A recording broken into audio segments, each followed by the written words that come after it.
Ali Imran adalah salah satu nama surat di dalam Al-Quran. Dan surat Ali Imran menjadi surat ketiga setelah surat Al-Baqarah.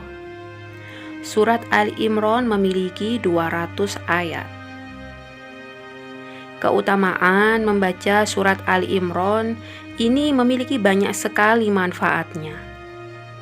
Salah satunya adalah mendapatkan syafaat di hari kiamat kelak. Tetapi, tahukah kalian mengapa surah ketiga ini dinamakan Ali Imran? Siapa Ali Imran ini sebenarnya? Dan mengapa surah ini sampai diabadikan di Al-Quran?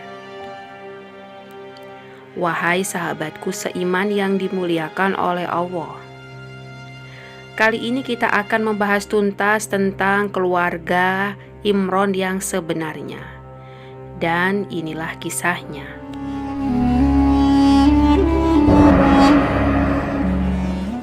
Ada dua pendapat dari ulama mengenai siapakah keluarga Imran ini.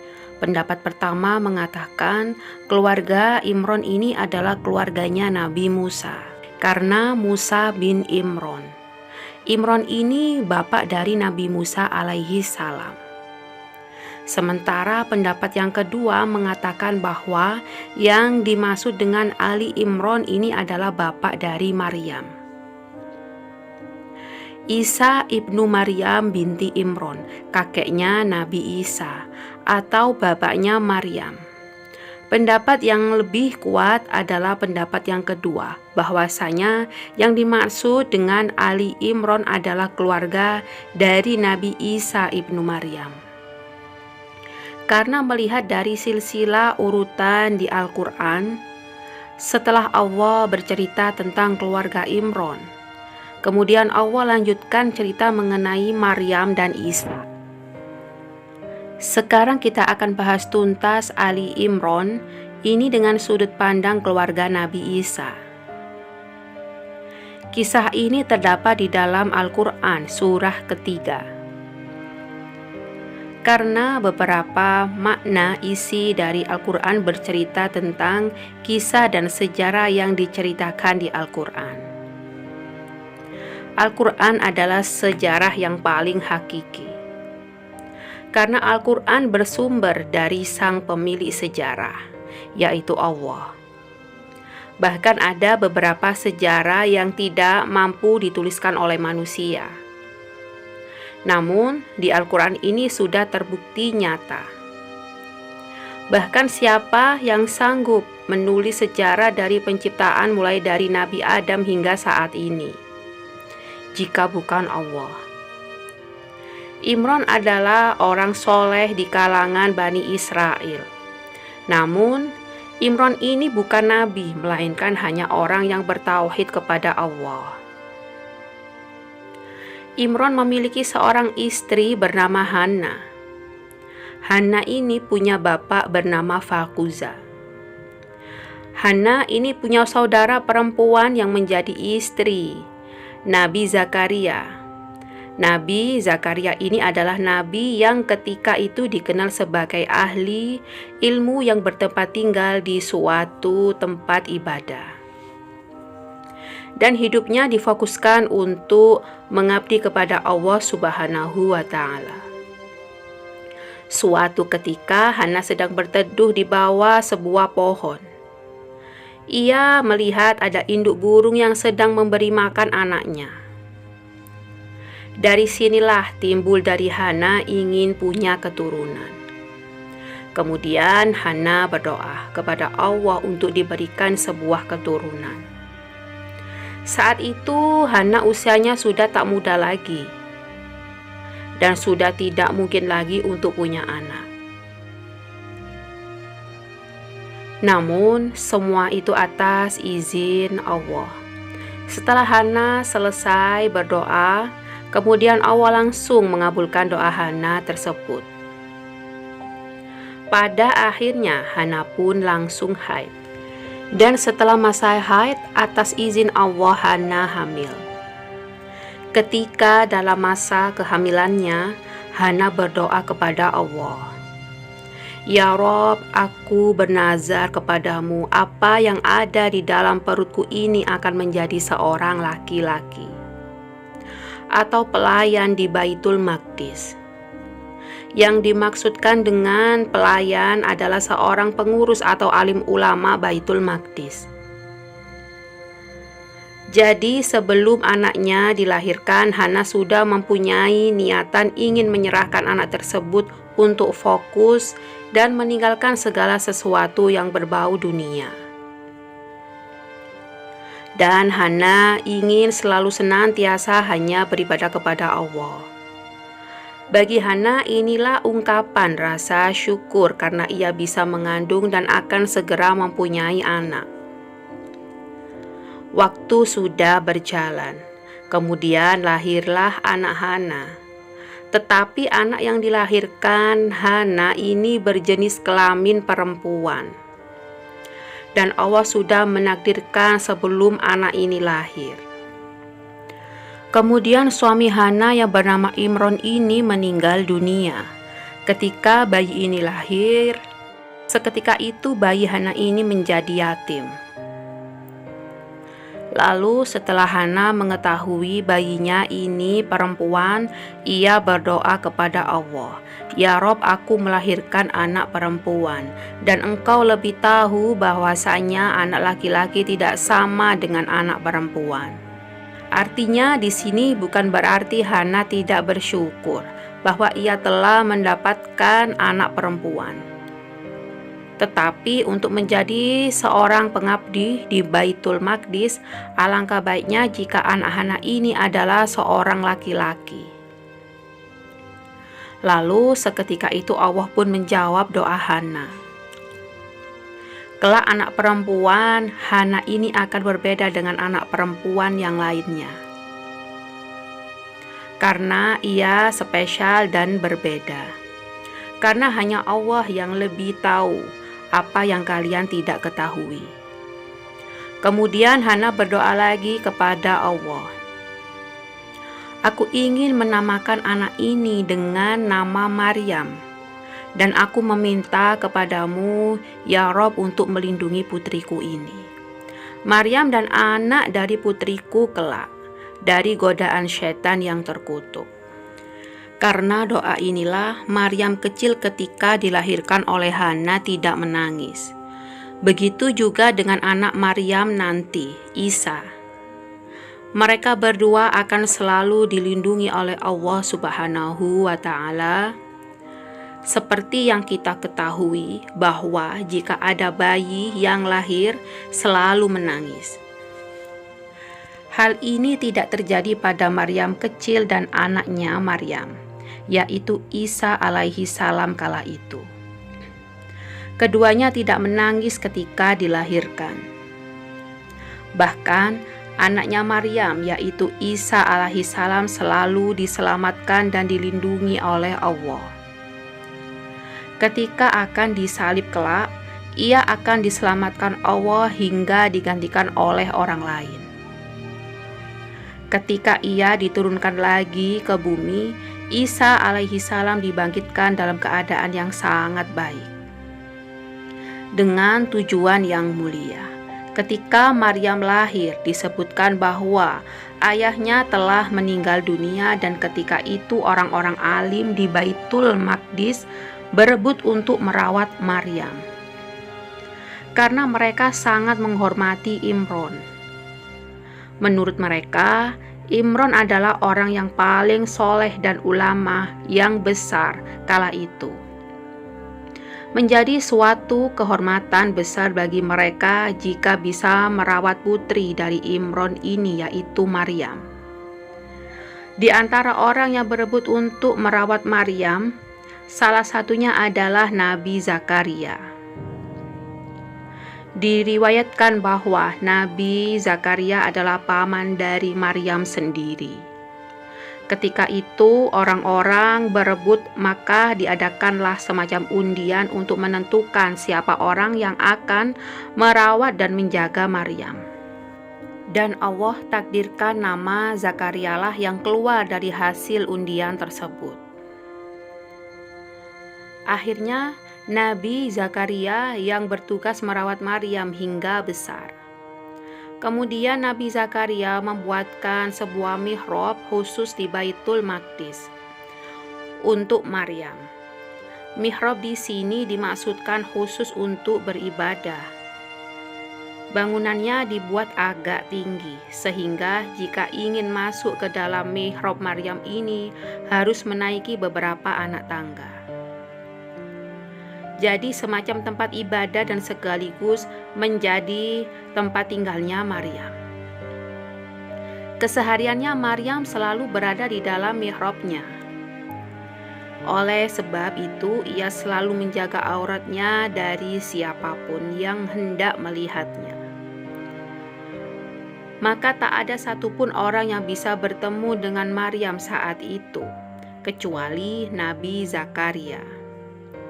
Karena Nabi Zakarialah yang diberikan amanah untuk merawat Maryam.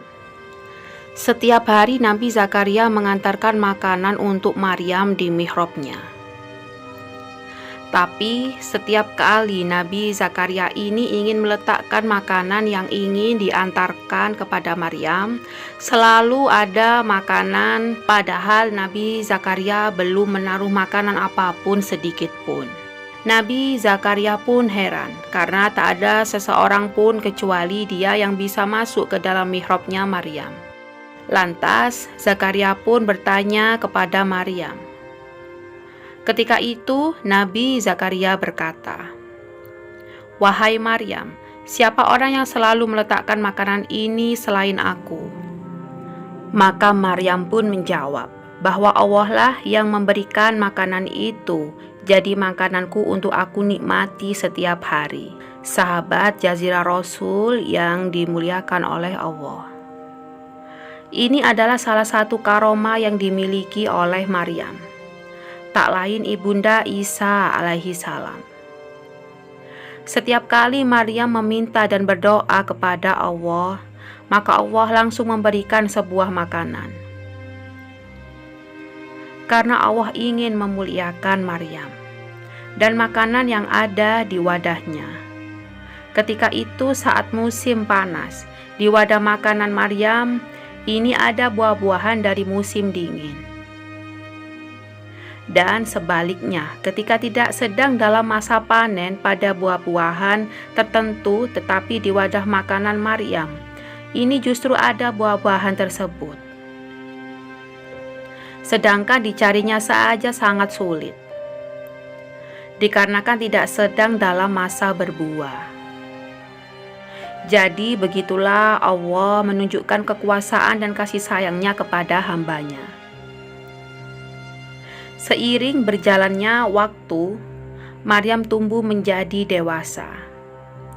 Seumur hidupnya ia habiskan untuk beribadah kepada Allah dan tidak menikah. Seluruh masyarakat di Baitul Maqdis tahu bahwa Maryam adalah wanita yang sangat soleh dan senantiasa menjaga kemaluannya. Hingga pada suatu hari ketika Maryam sedang keluar dari kota Baitul Maqdis, hendak melakukan suatu ibadah, Allah mengirim malaikat Jibril dengan menjelma dalam bentuk laki-laki yang sangat tampan, dengan maksud untuk menggoda Maryam.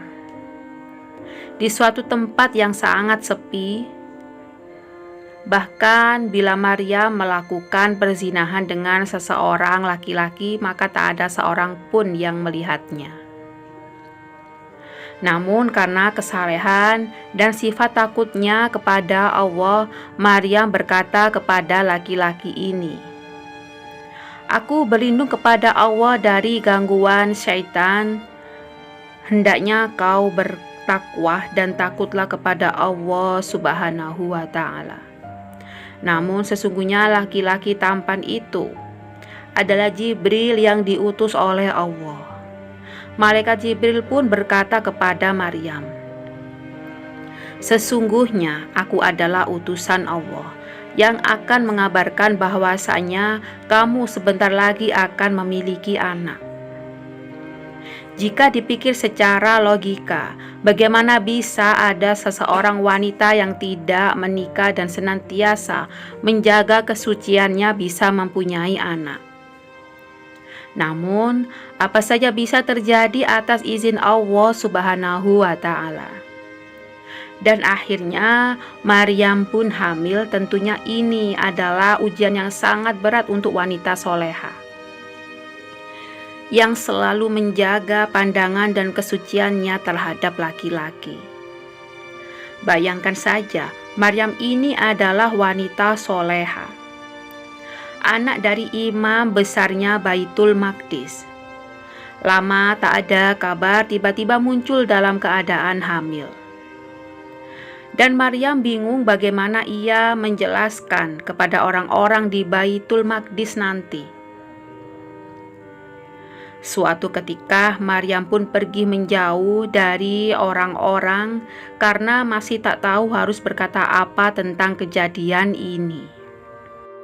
Akan banyak orang yang tidak percaya apa yang ia ceritakan mengenai kejadian sebenarnya tentang peristiwa kehamilannya. Seiring berjalannya waktu, ketika Maryam ingin melahirkan, ia merasa kelaparan dan kehausan. Ketika itu Allah menyuruh Maryam untuk menggoyangkan sedikit batang pohon kurma yang ada di dekatnya. Digoncangkanlah pohon kurma itu, maka kurma yang ada di pohon mulai berjatuhan dalam jumlah yang sangat banyak. Suatu ketika lahirlah anak yang dikandung Maryam, berjenis kelamin laki-laki tanpa menangis. Ialah Isa.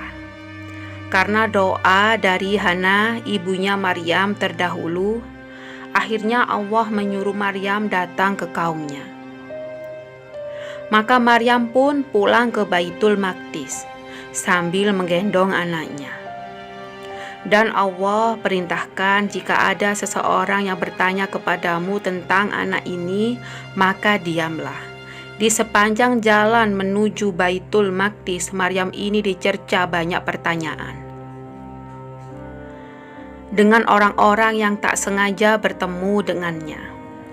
Wahai Maryam, ayahmu seorang imam besar dan ibumu Hana bukan seorang pezina. Mengapa engkau melakukan perbuatan terlarang? Akhirnya Maryam pun diam 1000 bahasa. Maryam pun terus berjalan menuju Baitul Maqdis. Sesampainya di Baitul Maqdis, orang-orang mengerumuni Maryam dan bayi yang ia gendong. Lalu tibalah Maryam dan anak yang digendongnya di Baitul Maqdis. Kemudian orang-orang di sekitar Baitul Maqdis kebingungan. Dan tidak sedikit dari mereka yang memiliki pemikiran negatif mengenai Maryam. Bagaimana bisa seorang wanita soleh yang tidak menikah menghilang beberapa bulan seperti Maryam tiba-tiba ketika pulang sudah punya anak? Lalu orang-orang beranggapan di luar sana Maryam melakukan sebuah hubungan terlarang. Kemudian kejadian ini Maryam pun bingung. Ia tak tahu harus berkata apa. Bahwasanya jika ia berkata anak ini adalah pemberian dari Allah, maka tak satu pun dari mereka yang akan percaya. Disinilah Allah menunjukkan kekuasaannya. Tiba-tiba bayi yang berusia beberapa hari ini bisa berbicara. Ia berkata, "Aku adalah hamba Allah. Ia telah memberikan kepadaku sebuah kitab Injil. Dan ia telah menjadikan aku seorang nabi. Ia telah menjadikan aku orang yang berbakti. Di mana saja aku berada, dan ia mewajibkan aku sembahyang dan membayar zakat seperti halnya kalian. Dan ia menjadikan aku seseorang yang berbakti kepada ibuku. Dan dia tidak menjadikan aku orang yang sombong, serta keselamatan atasku pada hari aku dilahirkan. Dan pada suatu hari aku akan mati, dan pada saat itu aku akan bangkitkan dalam keadaan hidup. Dan perkataan inilah yang membantah bahwasanya Nabi Isa bukan anak Tuhan, apalagi yang menganggapnya sebagai Tuhan. Nabi Isa adalah manusia biasa, sama seperti kita yang diwajibkan sembahyang dan membayar zakat. Bayi ini yang kelak akan menjadi seorang nabi. Kelak ia akan selalu bertauhid dan di akhir zaman akan dibangkitkan untuk membunuh Dajjal. Sahabat Jazirah Rasul yang dimuliakan oleh Allah, itulah sepenggal kisah Ali Imran, salah satu surah ketiga yang tertulis di dalam Al-Quran. Semoga video ini bisa bermanfaat dan menambah akan keimanan kita semua. Amin ya Rabbal Alamin.